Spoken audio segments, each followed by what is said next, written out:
1077 ದಿನಗಳ ಕಾಯುವಿಕೆಯ ಬಳಿಕ ಭರ್ಜರಿ ಕಮ್ಬ್ಯಾಕ್ ಮಾಡಿದ್ದಾರೆ. IPL 2025ರಲ್ಲಿ ಡೆಲ್ಲಿ ಕ್ಯಾಪಿಟಲ್ಸ್ ಪರ ಆಡ್ತಿದ್ದಾರೆ. ಸಿಕ್ಕ ಅವಕಾಶವನ್ನ ಎರಡೂ ಕೈಗಳಿಂದ ಬಾಚಿಕೊಂಡ ಕರುಣ್ ಬ್ಯಾಟಿಂಗ್ ಮೂಲಕ ಕಮಾಲ್ ಮಾಡ್ತಿದ್ದಾರೆ. ಡೆಲ್ಲಿ ತಂಡದ ಪರ ಆಡಿದ ಮೊದಲ ಪಂದ್ಯದಲ್ಲಿ ಸ್ಫೋಟಕ ಅರ್ಧಶತಕ ಸಿಡಿಸಿ ತನ್ನ ಸಾಮರ್ಥ್ಯ ಏನು ಅಂತ ಸಾಬೀತುಪಡಿಸಿದ್ರು. ಇದೀಗ ಕನ್ನಡಿಗ ಕರುಣ್ ನಾಯರ್ ಭರ್ಜರಿ ಕಮ್ ಬ್ಯಾಕ್ ಮಾಡ್ತಿದ್ದಂತೆ ಅವರ ಫ್ಯಾನ್ಸ್ ಫಿಟ್ನೆಸ್ ಸೀಕ್ರೆಟ್ ಏನು ಅಂತ ತಿಳಿದುಕೊಳ್ಳಲು ಉತ್ಸುಕರಾಗಿದ್ದಾರೆ. ಅಷ್ಟಕ್ಕೂ ಕರುಣ್ ಫಿಟ್ ಆಗಿರಲು ಏನೆಲ್ಲ ಡಯಟ್ ಫಾಲೋ ಮಾಡ್ತಾರೆ ಅನ್ನೋದನ್ನ ಹೇಳ್ತೀನಿ. ನಾನು ಶ್ವೇತಾ. ನೀವು ಸುದ್ದಿ ಅನ್ನದ ಸಬ್ಸ್ಕ್ರೈಬರ್ ಆಗೋದಕ್ಕೆ ಮರಿಬೇಡಿ.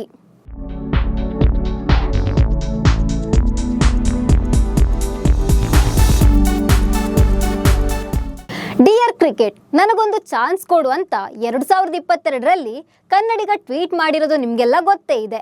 ಒಂದೂ ಚಾನ್ಸ್ ಸಿಕ್ತಿಲ್ಲ. ಇನ್ನು ಪ್ರಾಕ್ಟೀಸ್ ಯಾಕೆ ಬೇಕು? ಅವಕಾಶ ಸಿಕ್ಕಿದ ಮೇಲೆ ನೋಡೋಣ ಅಂತ ಕರುಣ್ ಕೈ ಕಟ್ಟಿ ಕುಳಿತಿಲ್ಲ. ನಿರಂತರ ಪ್ರಾಕ್ಟೀಸ್ ಮಾಡಿದ್ರು, ಫಿಟ್ನೆಸ್ ಕಾಪಾಡಿಕೊಂಡು ಬಂದ್ರು. ಅದಾದ್ಮೇಲೆ ದೇಶೀಯ ಕ್ರಿಕೆಟ್ಗೆ ಪಾದಾರ್ಪಣೆ ಮಾಡಿ ದಾಖಲೆಗಳನ್ನ ಬರೆದ್ರು. ಇದರಿಂದಾಗಿ 2025ರಲ್ಲಿ IPLನಲ್ಲಿ ಚಾನ್ಸ್ ಗಿಟ್ಟಿಸಿಕೊಂಡ್ರು. ಮೆಗಾ ಹರಾಜಿನಲ್ಲಿ ಮೂಲ ಬೆಲೆ 50 ಲಕ್ಷ ರೂಪಾಯಿಗೆ ಡೆಲ್ಲಿ ಕ್ಯಾಪಿಟಲ್ಸ್ ತಂಡಕ್ಕೆ ಸೇರಿದ್ರು. ಆದರೆ IPLನಲ್ಲೂ ಮೊದಲ 3 ಮ್ಯಾಚ್ನಲ್ಲಿ ಕನ್ನಡಿಗ ಬೆಂಚ್ ಕಾಯಿಸುವುದರಲ್ಲೇ ಸೀಮಿತವಾಗಿದ್ರು. ಕನ್ನಡಿಗ ಒಂದೇ ಒಂದು ಅವಕಾಶಕ್ಕಾಗಿ ಕಾಯ್ತಿದ್ರು. ಕೊನೆಗೂ ಅವರ ಆಸೆ ಈಡೇರಿತು. ಸಿಕ್ಕ ಅವಕಾಶಗಳನ್ನು ಎರಡೂ ಕೈಗಳಲ್ಲಿ ಬಾಚಿಕೊಂಡ್ರು. ಇಡೀ ಕ್ರಿಕೆಟ್ ಜಗತ್ತು ಅವರ ಬಗ್ಗೆ ಮಾತನಾಡುವಂತೆ ಮಾಡಿದ್ರು. ಮುಂಬೈ ಇಂಡಿಯನ್ಸ್ ವಿರುದ್ಧದ ಪಂದ್ಯದಲ್ಲಿ ಫಾಫ್ ಡು ಪ್ಲೆಸಿಸ್ ಗಾಯಗೊಂಡಿದ್ರು.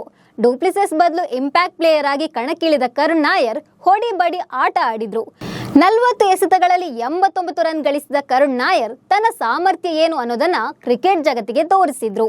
2 ವರ್ಷ IPLನಿಂದ ದೂರವಿದ್ರು. ಅವರು ತಮ್ಮ ಬ್ಯಾಟಿಂಗ್ ಸುಧಾರಣೆಯತ್ತ ಕೆಲಸ ಮಾಡಿದ್ದು ಮೊದಲ ಪಂದ್ಯದಲ್ಲೇ ಗೊತ್ತಾಗಿತ್ತು. ಇದೀಗ ಕರುಣ್ ಫಿಟ್ನೆಸ್ ಕಾಪಾಡಿದ್ದು ಹೇಗೆ ಅನ್ನೋ ಗುಟ್ಟು ರಿವೀಲ್ ಆಗಿದೆ.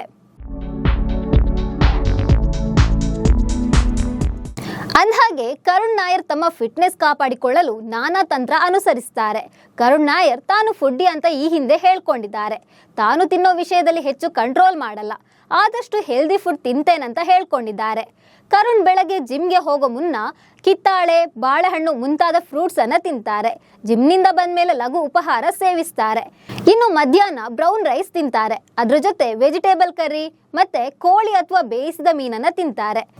ಇನ್ನು ನಿಯಮಿತವಾಗಿ ಹುರಿದ ಮಖಾನ, ವಾಲ್ನಟ್ ಮತ್ತು ಒಣದ್ರಾಕ್ಷಿ ಮುಂತಾದ ಡ್ರೈ ಫ್ರೂಟ್ಸ್ ಸೇವಿಸ್ತಾರೆ. ಇನ್ನು ಕರುಣ್ ನಾಯರ್ ತಮ್ಮ ಫಿಟ್ನೆಸ್ಗಾಗಿ ತರಬೇತುದಾರರ ಮಾರ್ಗದರ್ಶನವನ್ನ ಅನುಸರಿಸ್ತಾರೆ.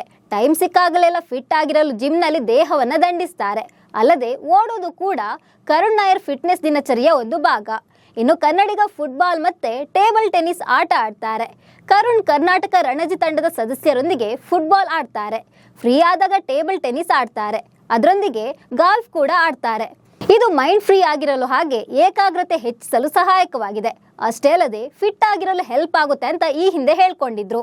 ಹೀಗೆ ಕರುಣ್ ಡಯಟ್ ಮಾಡೋದ್ರ ಮೂಲಕ ತಮ್ಮ ಫಿಟ್ನೆಸ್ ಕಾಪಾಡಿಕೊಂಡಿದ್ದಾರೆ. ಇದರಿಂದಾಗಿ ಕರುಣ್ ಮೈದಾನದಲ್ಲಿ ಮಿಂಚಲು ಸಾಧ್ಯವಾಗಿದ್ದು. ಈ ಬಗ್ಗೆ ನಿಮಗೆ ಏನನಿಸ್ತಿದೆ ಅಂತ ಕಾಮೆಂಟ್ ಮಾಡಿ. ನಮಸ್ಕಾರ.